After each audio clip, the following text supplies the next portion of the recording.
Tu sais, quand tu fais juste une petite blague et que soudain ta vie entière s'effondre. C'est à peu près ce qui m'est arrivé. Je m'appelle Lexi, j'ai 31 ans et jusqu'à samedi dernier, je pensais que j'avais tout compris à la vie. Julian, mon mari et moi sommes mariés depuis 4 ans et honnêtement, tout allait plutôt bien. Nous avons une superbe maison de 3 chambres qu'on a achetée il y a 2 ans, un bon cercle d'amis et Julian vient tout juste d'obtenir une grosse promotion qui allait tout changer pour nous. Notre groupe d'amis est très soudé, 6 couples qui se connaissent depuis la fac. On organise des dîners chaque mois à tour de rôle et c'était enfin à notre tour de recevoir. J'étais vraiment impatiente de montrer notre maison, surtout qu'on venait de refaire la cuisine. Julien trouvait ça trop cher, mais je l'ai convaincu que ça augmenterait la valeur de la maison. Les hommes ne comprennent pas toujours ce genre de choses. La promotion de Julien, c'est dans son boulot de bureau. Rien d'extraordinaire, mais avec une belle augmentation. Le seul inconvénient, c'est qu'il devra voyager 2 semaines par mois. Quand il me l'a annoncé, j'ai fait semblant d'être super contente. C'est génial, chérie, je suis tellement fière de toi. Mais entre nous, je pensais surtout à toutes ces nuits où je serais seule à la maison pendant qu'il dormirait dans des hôtels confortables. Je suis contente pour l'argent. On pourra enfin se payer ce voyage en Grèce que je rêve de faire, et peut-être que je pourrais aussi rénover la salle de bain. Mais les voyages, je ne suis pas fan. Ma seule amie qui me comprend vraiment, c'est Cassidy. On se dit absolument tout. Et je veux dire tout. Elle connaît la taille exacte de Julian, ses petits bruits bizarres, et ce qu'il aime que je lui fasse au lit. Julian n'en sait rien, et franchement, ça le détruirait s'il l'apprenait. Il est un peu sensible là-dessus. Mais c'est à ça que servent les meilleurs amis, non? À partager tous les petits détails croustillants. Julian et moi avons une dynamique un peu spéciale au lit. Il aime quand je prends le contrôle. Et parfois, je le taquine sur certains trucs, il adore ça. Et quand je suis avec Cassidy, je rigole aussi de ça. C'est juste des blagues de filles. Rien de méchant. Avec du recul, j'aurais peut-être dû remarquer comme Julian essayait toujours d'en faire trop devant nos amis. Il voulait être l'hôte parfait, préparer des repas élaborés que je faisais passer pour les miens. Oh, c'est rien, juste un petit plat que j'ai improvisé. En privé, je lui faisais des remarques s'il ratait une recette, mais devant les autres, je jouais à fond la femme chanceuse. Et lui jouait le jeu. Donc j'en ai conclu que ça lui allait. Le soir du dîner, j'étais impatiente de montrer notre nouvelle cuisine. Julian a passé la journée à cuisiner, pendant que je m'occupais de l'ambiance, fleurs, bougies, playlist. Je voulais que tout soit parfait. Surtout pour rendre Krista et Dave jaloux, depuis qu'ils nous avaient invités le mois dernier et que Krista ne cessait de parler de leur nouvelle piscine. Tout le monde est arrivé vers 19h, Julian était charmant comme toujours, servant les verres, s'assurant que chacun se sentait à l'aise. Je le regardais de loin, me disant qu'il s'en sortait plutôt bien. Mais bon, je ne lui dirai pas, son ego est déjà assez gros comme ça. Sauf sur certains sujets. Si tu vois ce que je veux dire.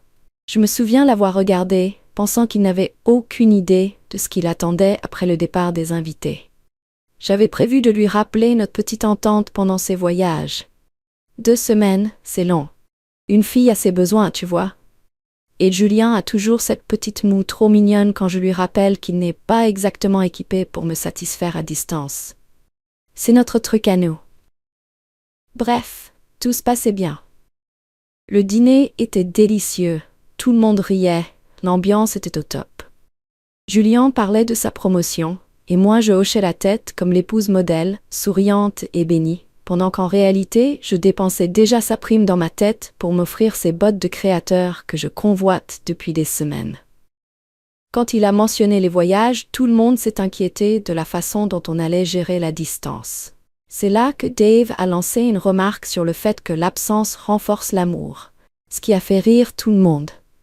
Julian a souri de ce petit sourire crispé qu'il fait quand il est mal à l'aise, puis il s'est éclipsé pour aller chercher du vin dans le garage. Et là, la vraie conversation a commencé. C'est toujours comme ça à nos dîners. Les choses intéressantes se disent quand quelqu'un s'absente. Et c'est précisément là que tout s'est effondré. Je n'avais rien vu venir. Si j'avais su, peut-être que, pour une fois, je me serais tue. Mais je ne l'ai pas fait. Et maintenant, Julian ne répond même plus à mes appels. On était tous installés bien confortablement dans le salon, un peu éméchés après le repas. Julian avait sorti une bonne bouteille que j'avais fait passer pour mon choix, évidemment. On venait de débarrasser la table, on traînait sur les canapés et les fauteuils, et la conversation avait repris sur son nouveau poste. Krista n'arrêtait pas de dire à quel point elle était heureuse pour nous, et je souriais poliment, tout en pensant à quel point elle était fausse. Le mois dernier, elle ne parlait que de la prime de Dave, et maintenant, elle saute de joie pour nous. S'il te plaît. Et comment tu vas gérer le fait qu'il parte si souvent? M'a demandé Pamela, en faisant tournoyer son verre de vin, comme si c'était une experte en relations. Son mari Marc voyage aussi pour le boulot, donc elle se sentait apparemment qualifiée pour me donner des conseils. Oh, on trouvera une solution, ai-je répondu vaguement, parce que honnêtement, qu'est-ce qu'on s'en fiche de ce qu'elle pense? Et là, Heidi, qui ne sait jamais quand il faut se taire, a lancé. Tu devrais commander des jouets de la même taille que lui. Comme ça, tu peux quand même t'amuser pendant qu'il est parti. Tout le monde a rigolé et j'ai vu l'occasion de faire une blague. J'ai levé les yeux au ciel de façon théâtrale et j'ai dit « Je ne pense pas qu'ils en fassent d'aussi petits. » Je m'attendais à ce que tout le monde rie. C'est notre dynamique. Je taquine, les gens rient, Julian fait semblant d'être gêné, mais au fond, il adore l'attention. Sauf que cette fois, personne n'a ri. Tout le monde s'est arrêté net. Un vrai silence de mort. Dave a failli s'étouffer avec sa boisson et Mark s'est soudain découvert une passion pour son téléphone. C'est là que j'ai vu Julian, debout dans l'embrasure de la porte, avec la bouteille de vin qu'il était allé chercher. L'expression sur son visage, je ne l'avais jamais vue comme ça. C'était pas de la colère. C'était pire. C'était comme si quelque chose en lui venait de s'éteindre. Il a posé la bouteille de vin très délicatement sur la table basse, comme s'il avait peur de la casser, puis il a juste tourné les talons et il est parti. 1 minute plus tard, j'ai entendu sa voiture démarrer dans le garage. « Il vient de partir ?» a demandé Heidi, énonçant l'évidence. J'ai ri nerveusement. Il fait son cinéma. Il va faire le tour du pâté de maison et revenir. Mais même en disant ça, j'avais un drôle de pressentiment dans l'estomac. Tout le monde me regardait comme si je venais de frapper un chiot. Quoi, ai-je lancé? C'était une blague. On rigole toujours de ce genre de truc. Pas devant tous tes amis, non, a marmonné Dave, et Krista lui a donné un coup de coude. Je suis sûre qu'il va revenir bientôt, a dit Cassidy, mais elle ne me regardait même pas dans les yeux. Un comble venant d'elle, vu tout ce que j'ai écouté à propos d'elle et Tim. La soirée s'est écroulée après ça. Tout le monde s'est soudain souvenu qu'il avait un lever tôt ou une babysitter à retrouver. En 30 minutes, la maison était vide, sauf moi et le bazar du dîner. J'ai envoyé un texto à Julian. Super, merci de m'avoir humilié devant tout le monde. Tu rentres quand? Aucune réponse. Je l'ai appelé directement sur la messagerie. À minuit, j'étais furieuse. Pour qui il se prend à claquer la porte comme ça? C'était une blague, une seule blague. S'il ne supporte pas un peu de taquinerie, c'est son problème. J'ai appelé Cassidy en pensant qu'elle serait de mon côté. Tu es allé trop loin cette fois, Lex, m'a-t-elle dit. Pardon? Je n'en revenais pas de ce que j'entendais. C'était une blague. Tu l'as humilié devant tous vos amis, et sur un sujet vraiment personnel. Oh, s'il te plaît. Comme si toi tu n'avais jamais parlé de Tim. Ça reste entre nous, Lexi. Je ne dirai jamais un truc pareil devant tout le monde. Je lui ai raccroché au nez. Quelle amie elle fait, franchement. Le matin, Julian n'était toujours pas rentré. Pas d'appel, pas de message, rien. J'étais partagée entre l'inquiétude et la colère. Où est-ce qu'il pouvait bien dormir? À qui parlait-il? Était-il en train de dire aux gens que j'étais une épouse horrible à cause d'un commentaire stupide? J'allais découvrir à quel point les choses pouvaient empirer à cause d'une simple blague.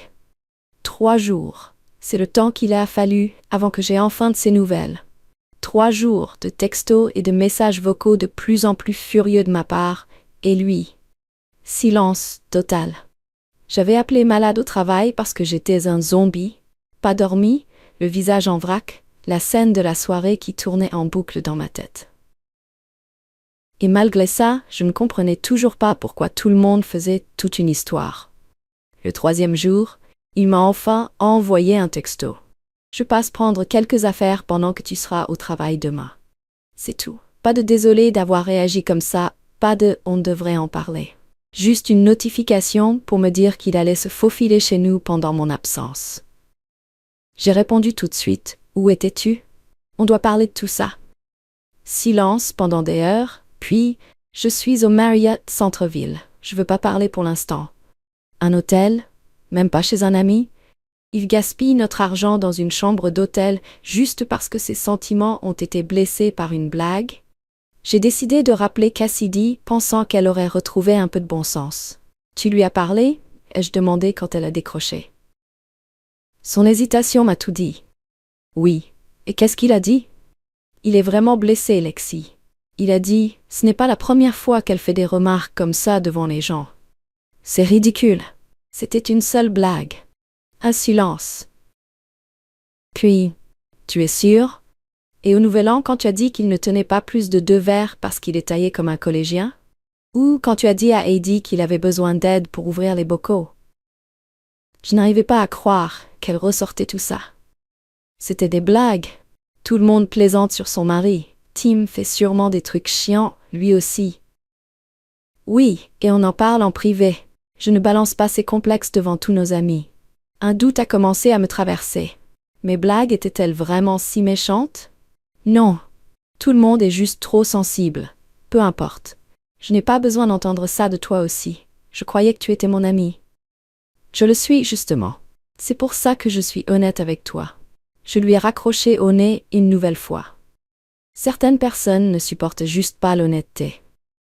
Moi, j'ai toujours été du genre à dire tout haut ce que tout le monde pense tout bas. Et si ça fait de moi la méchante, tant pis.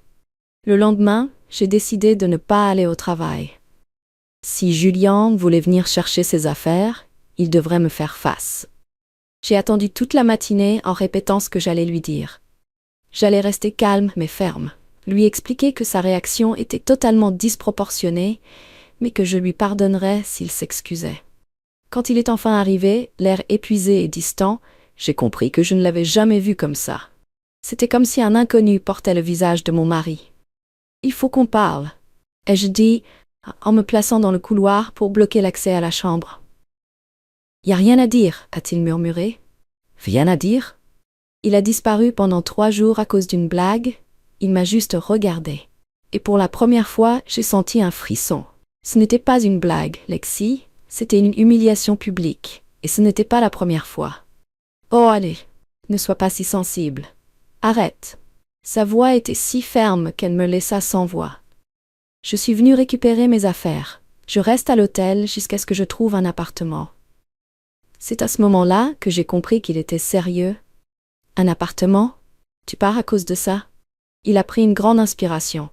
Je pars parce que j'ai enfin réalisé quelque chose. Tu ne me respectes pas. Tu ne m'as jamais respecté. C'est injuste. Juste parce que je te taquine de temps en temps. Ce n'est pas de la taquinerie quand tu essaies de m'humilier. Et ce n'est pas juste ce commentaire. C'est tout. La façon dont tu parles de moi à tes amis, la façon dont tu rejettes mes sentiments, la façon dont tu t'appropries mes réussites. Je sentais mes joues devenir brûlantes. De quoi tu parles? Qui t'a mis ces idées en tête? C'est là qu'il a sorti son téléphone et m'a montré les messages. Des dizaines entre Cassidy et moi qui remontaient à plusieurs mois. Des captures d'écran qu'elle lui avait envoyées. Ça, dit-il calmement, c'est de ça que je parle. Et là, je les ai vues, toutes mes conversations privées avec Cassidy à propos de Julian, les blagues sur sa taille, ses performances, ses insécurités. Des choses que j'avais dites en toute confiance à ma meilleure amie. Elle t'a montré nos conversations privées? J'étais furieuse. Quel genre d'ami fait ça? Le genre qui a enfin réalisé à quel point tu es toxique. J'ai eu l'impression de recevoir une gifle. Moi toxique, je suis ta femme. Plus pour très longtemps, dit-il en passant devant moi pour aller dans la chambre. Je l'ai suivi, le regardant méthodiquement faire sa valise avec ses vêtements et ses affaires de toilette. Tu n'es pas sérieux. Tu vas jeter notre mariage à cause de quelques messages et d'un commentaire? Il s'est arrêté et m'a regardé. Tu t'entends parler? Tu ne comprends toujours pas. Tu as trahi ma confiance de la manière la plus humiliante possible. Et tu le fais depuis des années. Je ne m'en rendais juste pas compte avant aujourd'hui. Donc c'est la faute de Cassidy? C'est elle qui m'a trahi. Julian ferma sa valise. Non, Lexi. C'est ta faute. Et le fait que tu sois encore incapable de le reconnaître, c'est exactement pourquoi je pars. En quittant la maison, je lui ai crié « Tu vas revenir.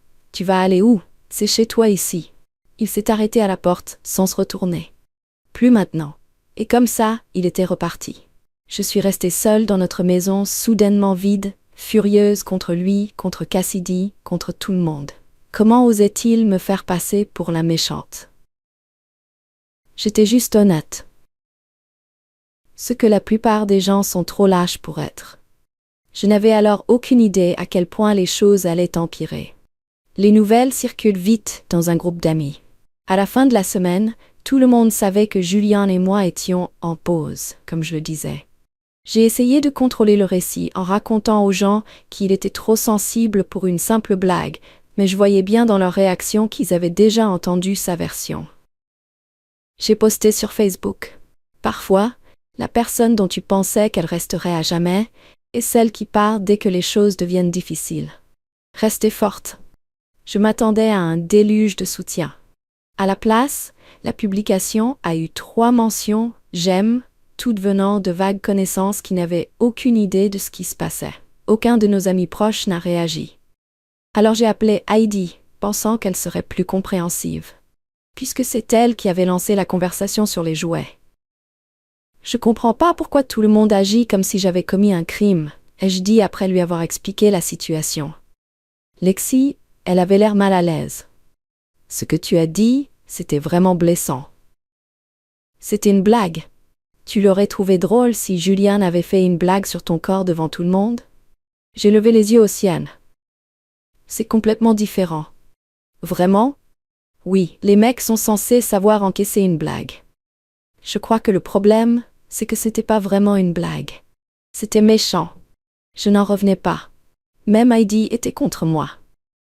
Très bien, peu importe, je dois y aller. J'ai raccroché et jeté mon téléphone sur le canapé. Le lendemain, j'ai décidé de retourner au travail. J'avais besoin de quelque chose de normal. Mon job dans le marketing avait toujours été mon refuge.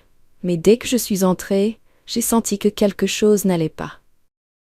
Les conversations s'arrêtaient quand je m'approchais, les gens étaient excessivement polis, mais distants. Puis, j'ai vu Cassidy dans la salle de pause et j'ai compris. On travaillait dans la même entreprise, dans des départements différents. Elle avait dû raconter sa version de l'histoire. Je l'ai coincée près de la machine à café. « Tu t'amuses à ruiner ma vie ?» ai-je soufflé. Elle a eu l'air surprise. « De quoi tu parles ?» Ne joue pas l'idiote. D'abord tu me trahis auprès de Julian, et maintenant tu montes tout le monde au boulot contre moi. Elle a baissé la voix. Je n'ai rien dit à personne, et je ne t'ai pas trahi. J'ai fait ce qu'une vraie amie aurait dû faire depuis longtemps. En montrant mes messages privés à mon mari, des messages où je le dénigrais. Oui, je sentais les larmes de frustration monter. Je croyais qu'on était amis. Moi aussi, dit-elle doucement. Jusqu'à ce que je réalise comment tu traites vraiment les gens. Alors qu'elle s'éloignait, j'ai entendu quelqu'un derrière moi dire « Aïe !» Je me suis retournée et ai vu 2 collègues détourner les yeux et quitter la salle de pause. Super. Maintenant, j'étais aussi la cible des rumeurs au bureau. Quand je suis rentrée ce soir-là, j'ai trouvé un email de Julian. Objet, divorce. Juste comme ça. Même pas une conversation. Directement les avocats. Le message était froid et formel, expliquant que son avocat me contacterait et listant les affaires de la maison qu'il voulait récupérer. C'est là que j'ai compris. C'était vraiment en train d'arriver. Mon mari me quittait réellement à cause d'une seule remarque stupide. J'ai essayé de l'appeler à nouveau, mais je suis directement tombée sur sa messagerie vocale. Alors je lui ai envoyé un message. « Tu ne penses pas qu'on devrait au moins en parler avant d'impliquer des avocats ?» Sa réponse est arrivée 1 heure plus tard. « On n'a rien à se dire. Tu m'as montré qui tu es vraiment. » « Et qu'est-ce que c'est censé vouloir dire ?» ai-je répliqué. « Quelqu'un qui ne me respecte pas, qui ne m'a jamais respecté, qui utilise les insécurités des autres contre eux, et trouve ça drôle.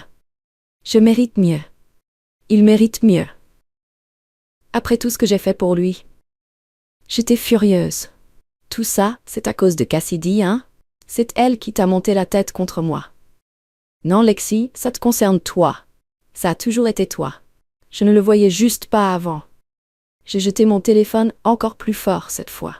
L'écran s'est fissuré. Tout comme ma vie qui se fissurait de partout.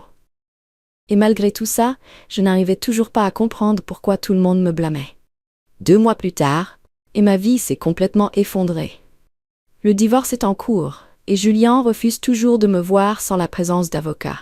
J'ai déménagé de notre maison, car je ne pouvais pas assumer seul le crédit immobilier. Apparemment, Julien payait beaucoup plus que ce que je pensais. Mon petit appartement mignon à Houston n'a rien à voir avec la maison qu'on avait construite ensemble. Notre groupe d'amis s'est complètement disloqué. La plupart d'entre eux voient encore Julien régulièrement. Tandis que moi, j'ai droit à quelques cafés de pitié où personne n'ose mentionner son nom. Je sais qu'ils parlent de moi dans mon dos. Je le sens dans les silences gênés, les sujets soigneusement évités. Le travail, ce n'est pas mieux. Cassidy a été promu le mois dernier. Un poste que je convoitais aussi. Tout le monde l'a félicité, tout en me lançant des regards tristes et pleins de compassion. J'ai appris par les rumeurs du bureau que Julian s'épanouit dans son nouveau job. Les voyages que je trouvais si agaçants sont devenus une belle opportunité de carrière pour lui. Et la semaine dernière, le coup de grâce. Dave m'a accidentellement ajouté à une conversation groupée au sujet d'un dîner. Julian allait y venir avec une certaine Mia. Une petite recherche sur les réseaux sociaux m'a rapidement permis de savoir qui elle est. Plutôt réussie. Et pire que tout, vraiment gentille, à en croire les commentaires sous ses publications. Sur les photos, elle regarde Julian comme s'il était l'homme le plus extraordinaire du monde, comme si elle le respectait vraiment. J'ai essayé d'en parler à ma mère, pensant qu'elle serait au moins de mon côté. Mais elle m'a posé une question qui résonne encore dans ma tête. Chérie, est-ce que tu as déjà envisagé que tu avais peut-être tort? Tort? Tout ce que j'ai fait, c'était une blague. C'est les autres qui ont réagi de façon excessive. Julian aurait pu m'en parler au lieu de fuir. Cassidy aurait pu être loyal au lieu de me trahir. Nos amis auraient pu me soutenir au lieu de prendre son parti. Bon, peut-être que je n'aurais pas dû dire cette chose-là en public, je peux l'admettre. Mais de là à faire exploser notre mariage, à détruire mes amitiés, ma réputation, ma vie. Hier soir, j'ai vu sur Instagram que Julian avait une autre promotion. Il souriait, rayonnant, avec le bras autour de Mia. Blessed. Les commentaires étaient pleins de félicitations, y compris de plusieurs de nos amis communs. Les mêmes qui ne répondent presque plus à mes messages. J'ai fait défiler de vieilles photos de nous sur mon téléphone. Des moments où tout semblait aller bien, ou du moins je le pensais. Était-ce vraiment entièrement ma faute? Tout le monde semble le croire. Tout le monde sauf moi. Mais parfois, tard dans la nuit, je me demande s'ils ont raison. Peut-être que j'ai pris Julian pour acquis. Peut-être que j'ai dit des choses que je n'aurais pas dû. Peut-être que je ne réalisais pas ce que j'avais, jusqu'à ce que je le perde. Mais ensuite, je repense à la façon dont il est parti si facilement, à la vitesse à laquelle tout le monde s'est retourné contre moi. Et la colère revient. Alors voilà où j'en suis. Seule, dans mon appartement, à faire défiler les réseaux sociaux et à regarder ma vieille vie continuer sans moi. Julien est heureux. Nos amis sont heureux. Même Cassidy est heureuse. Tout le monde est heureux, sauf moi. Et tout ça pourquoi? Une petite blague qui a mal tourné. C'est pas juste. C'est vraiment pas juste. Mais au fond de moi, dans un coin que je préfère ignorer, il y a une petite voix que je n'arrive pas à faire taire. Peut-être que c'est juste. Peut-être que c'est exactement ce que je mérite. Même si je ne l'admettrai jamais. À personne. Pas même à moi-même.